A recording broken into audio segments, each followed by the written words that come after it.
Good afternoon, everybody. This is Gerard from GH Immigration Services here in Winnipeg, Manitoba.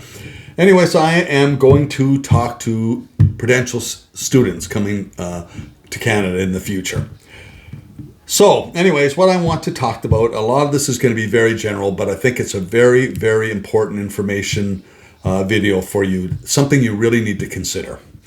Now, if you're looking at coming to Canada to go to school and in the future looking at permanent residency and eventually citizenship, you have to consider some things when you're doing this. Now, first off, I think that it's very important that you do some research in your field of studies or the studies that you want to take. And the reason I say that is because you want to make sure that you're going to have a job or going to be able to qualify for a job. If you look at a position that has look for a position that has almost no job possibilities, then you are really wasting a lot of money to come to Canada to go to school.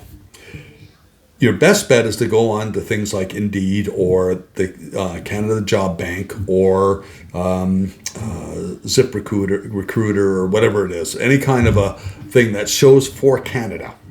Search your jobs. Look at the prospects. Look at what skill levels you require. Look at what areas of the type. If you're going to go into IT, which area has the most in-demand area? Things like that. Just consider those kinds of things before you apply for schooling in Canada. Now, I want to tell you why. And I'm going to tell you this because it's very, very important. When you come to Canada, you're looking at, on a 3-year program, you're probably over $60,000 in Canadian dollars to go on a 3-year grad permit. Sorry, tongue-tied there. Anyway, so being on a 3-year program, after you finish that, you don't want to be unemployed. And if you have to go into what's called a survival job, which you likely will have to, because it's very hard to get hired in your field right out of school, you are going to have to wait to get into your field, unless you're very lucky. And like I said, it does happen. So that is one thing to consider.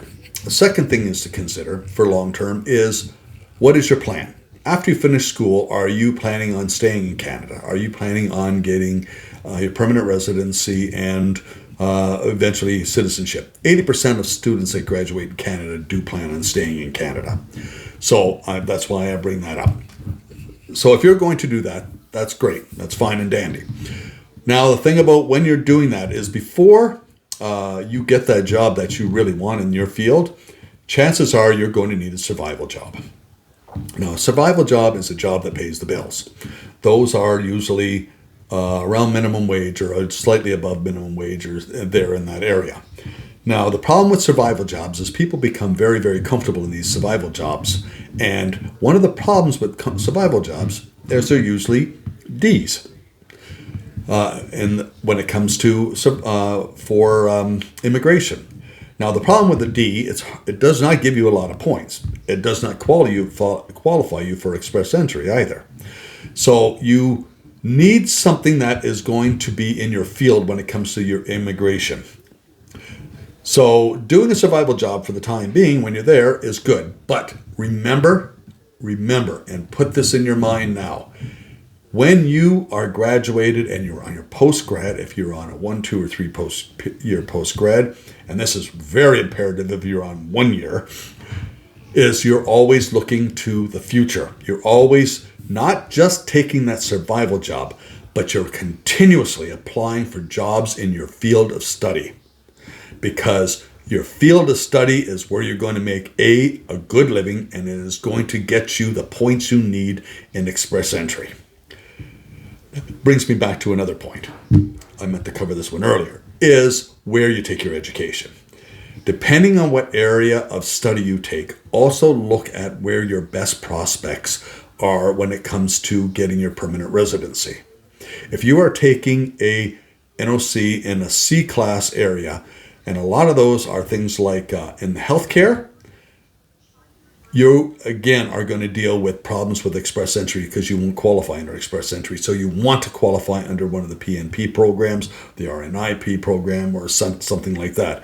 So if you're in a C, you want to be in a province that is C friendly, that will give you the opportunity to be able to get your permanent residency through one of those programs, either PNP, RNIP, or the AIPP, or whatever it happens to be, but you have to research it and find out which one's the most user-friendly. So depending on that, that's where schools used to decide on which you're going to go to. Like, example, IT in Ontario and BC is very, very strong.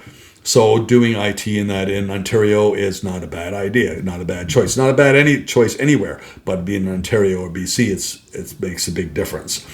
Doing healthcare, say you are going to do a FSW or something like that.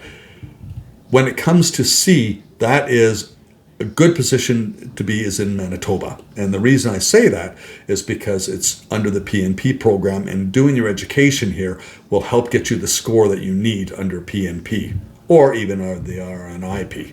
So you also got to remember that moving from province to province when it comes to education, if you educate in Ontario and you decide to come to Manitoba and go to school or to live and go work, when you do the MPNP, you're going to lose points because you educated in another province instead of educating in Manitoba.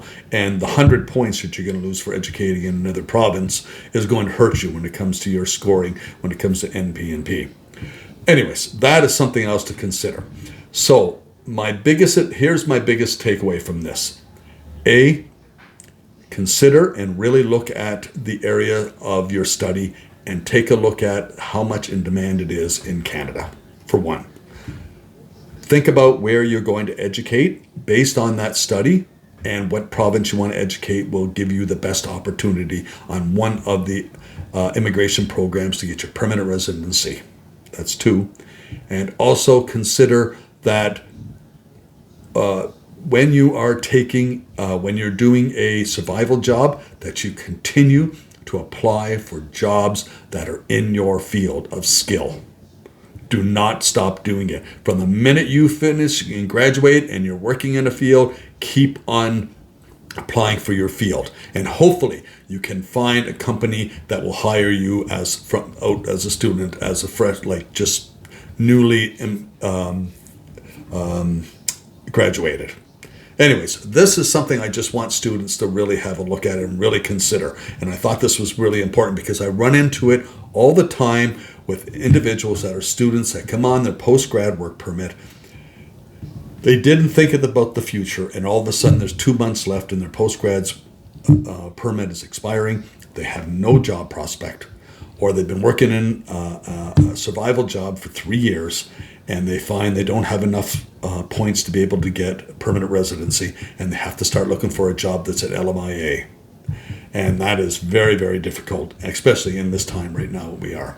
So anyways, I just wanted to put that out to you. I hope that you find this informative and you spend the time to watch this. It is something that's super important for students to consider.